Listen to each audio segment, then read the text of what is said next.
नमस्कार विद्यार्थी मित्रों।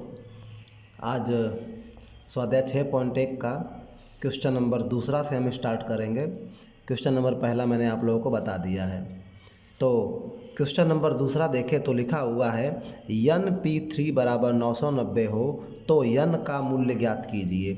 तो यहाँ पर Np3 बराबर लिख लेंगे 990, तो N की वैल्यू ज्ञात करना है। तो Np3 की वैल्यू क्या होती है? सूत्र के आधार पर Npr बराबर N-1 N-2 dot dot dot N-R+1 होता है। तो Npr इस सूत्र पर हम करेंगे तो Np3 की वैल्यू क्या हो जाएगी? तो 3 बार N को कम करेंगे, N-1 N-2। देखो 1 2 3 इस तरह से गिन लेने का। यहाँ 3 है तो 3 बार कम होना चाहिए, 1 2 3। तो N-1 N-2 Np3 की वैल्यू हो गई बराबर 990 दिया हुआ, तो बराबर 990। अब यहाँ पर देखें तो ये एक प्राकृतिक संख्या है, 3 क्रमिक संख्याएँ हैं। ये 3 क्रमिक संख्याएँ 4 5 6 हो सकती है, 7 8 9 हो सकती है, जिसका गुणा 990 हो। तो 4 5 6 करते तो 4 5 20 6 120 बहुत कम है। यहाँ पर ये संख्या है, सबसे पहले बड़ी है, फिर उससे छोटी है, फिर उससे भी छोटी है। तो यानी 11 गुणे 10 गुणे 9 बराबर 990 करके देखते हैं। तो 11 9 99 गुणे 10 990 हो गया।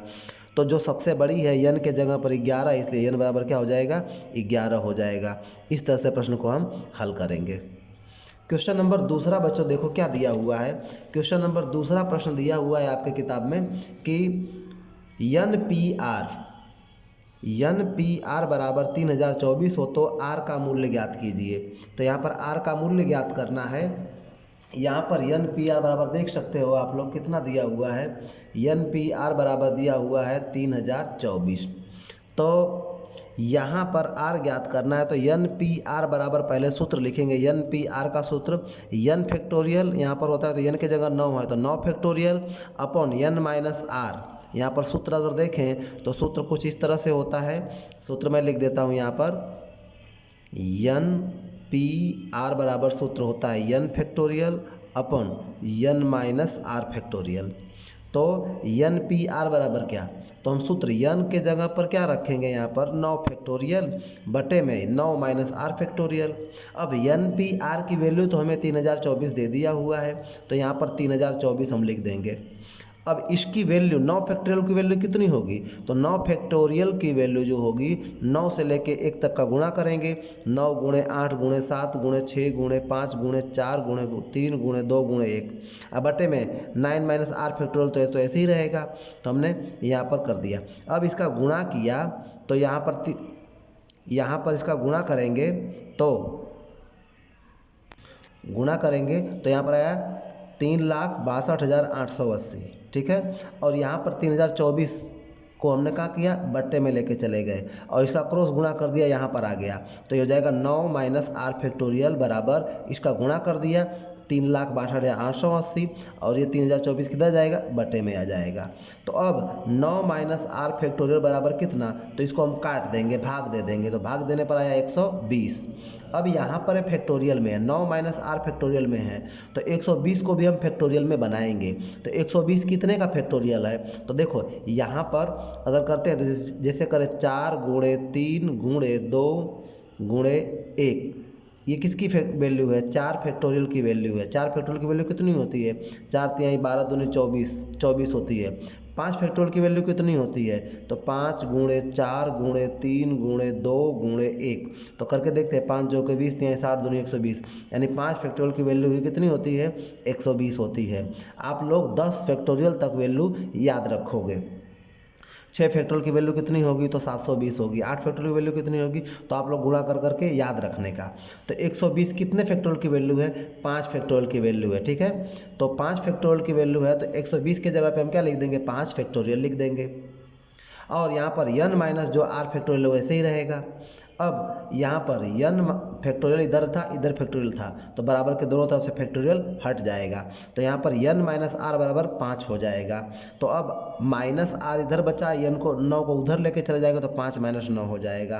तो यहाँ पर माइनस R बराबर 5 में से 9 घटाएंगे तो माइनस 4 बचा। दोनों तरफ माइनस से माइनस माइनस हट जाएगा, तो R बराबर कितना जाएगा? 4 आ जाएगा। ये हो गई R की वैल्यू जो प्रश्न में पूछा था। ठीक है। अब क्वेश्चन नंबर तीसरा देखते हैं, क्वेश्चन नंबर चौथा सॉरी। तो क्वेश्चन नंबर चौथा देखेंगे।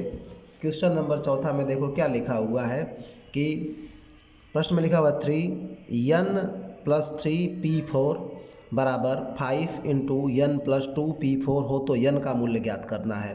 तो n का मूल्य ज्ञात करना है तो सबसे पहले आप लोगों को बता दूं, यहाँ ध्यान से समझना कि यदि आप लोगों को इस तरह की वैल्यू दिया हुआ है n/p2 तो क्या लिखते हो n-1, ठीक है। यहाँ 2 बार तो 2 हो गया।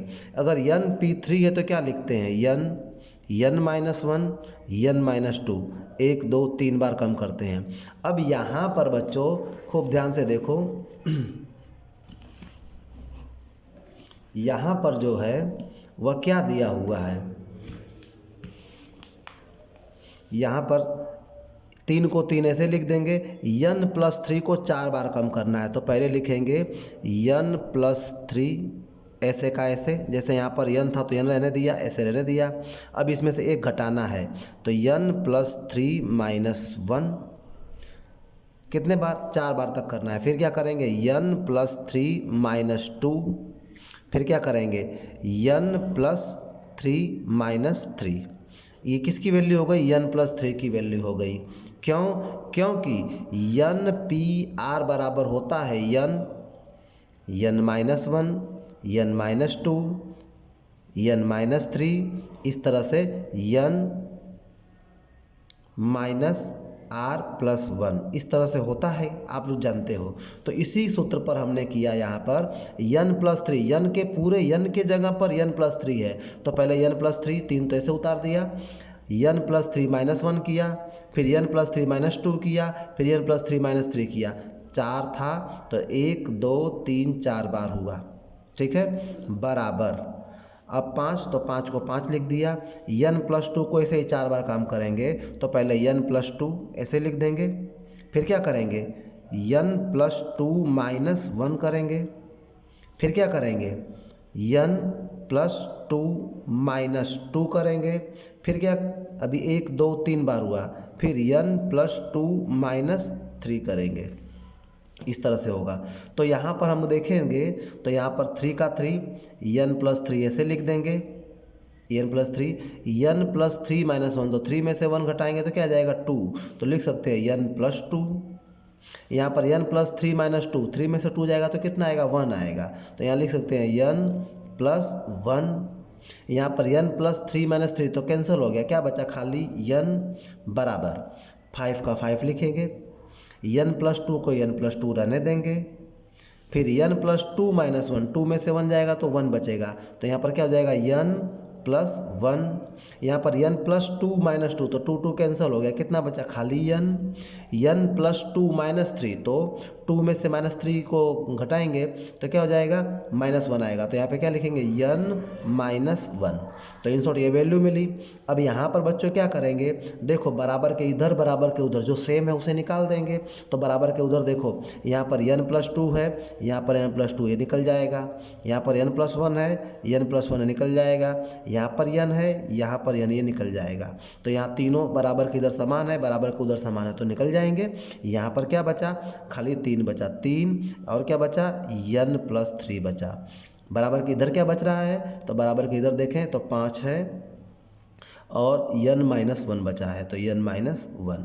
तो अब इसका इसमें गुणा कर देंगे, इसका इसमें गुणा कर देंगे, तो 3 का गुणा करेंगे n में तो 3n, 3 का +3 में करेंगे तो +9 बराबर 5 का n में करेंगे तो 5, 5 का 1 में करेंगे तो -5 n रहेगा यहाँ पर, 5 का 1 में करेंगे तो 5। अब क्या n वाले एक तरफ कर देंगे, बिना n वाले एक तरफ कर देंगे, तो यहाँ पर 9 है, इधर 5 है, -5 को इधर लाएंगे तो प्लस में हो जाएगा, तो यहाँ पर 9 प्लस इधर आया 5 तो 5 बराबर यहाँ पर 5n है और 3n को उधर लेके जाते हैं तो -3n, तो 9 और 5 कितना हो गया 14 बराबर 5n में से 3n निकाल देंगे तो क्या बचेगा 2n, तो 14 बट्टे में क्या आ जाएगा 2 बराबर क्या होगा n, तो n बराबर कितना आ गया 7। तो इस तरह से बच्चों क्रमचय संचय में n और r की वैल्यू ज्ञात करते हैं। क्रमचय संचय को और विस्तार पूर्वक समझेंगे, क्योंकि अब इसके बाद जो भी प्रश्न आ रहे हैं वो प्रश्न जो हैं आपकी किताब में जो है कुछ अलग हैं, वो प्रश्नों को हम देखेंगे। तो वो प्रश्नों को करने के लिए क्रमचय के बारे में और भी सूचना हम प्राप्त करेंगे। ठीक है, धन्यवाद।